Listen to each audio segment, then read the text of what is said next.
Nandito na naman tayo sa Manila Bay. Mag-iikot-ikot na naman.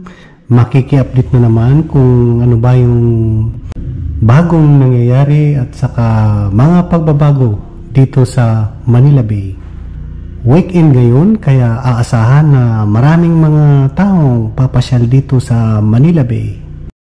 Yung iba magre-relax, yung iba nagja-jogging, yung iba nagtutulungan, yung iba tumutulong sa clean-up drive, yung iba nagtitinda, at yung iba nag-update katulad ko.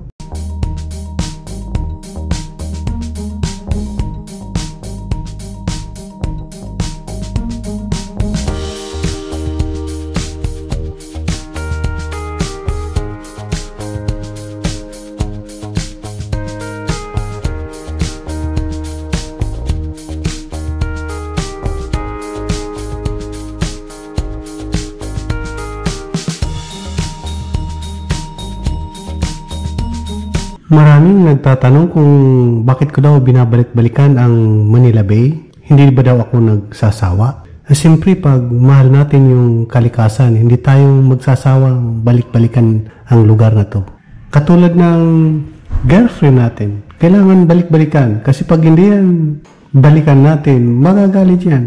Kuya Edi, yung girlfriend mo ba, lagi mo bang binabalikan? Iba naman siguro yung binabalik-balikan mo, yung sa kapitbahay natin. Lagot ka niyan, Kuya Edi.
Dito makikita natin na marami pa rin tayong mga kababayan na nagtutulungan, tumutulong sa paglilinis ng ating Manila Bay, tumutulong sa clean-up drive dito sa tabi ng dagat ng Manila Bay. Salamat po sa inyo sa ginagawa niyong sakripisyo. Pareho tayo lahat, mahal natin ang kalikasan, kaya God bless po sa inyo.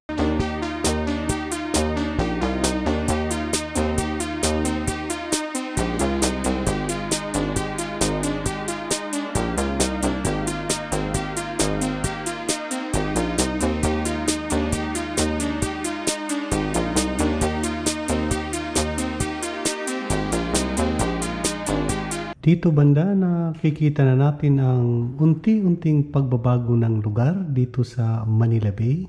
maraming mga taga DPWH na nagtutulungan hanggang sa kasalukuyan. Kaya within 6 month time from now on, makikita natin ang malaking pagbabago dito sa tabi ng dagat na to. So asahan natin yan at lagi natin tong babalik-balikan.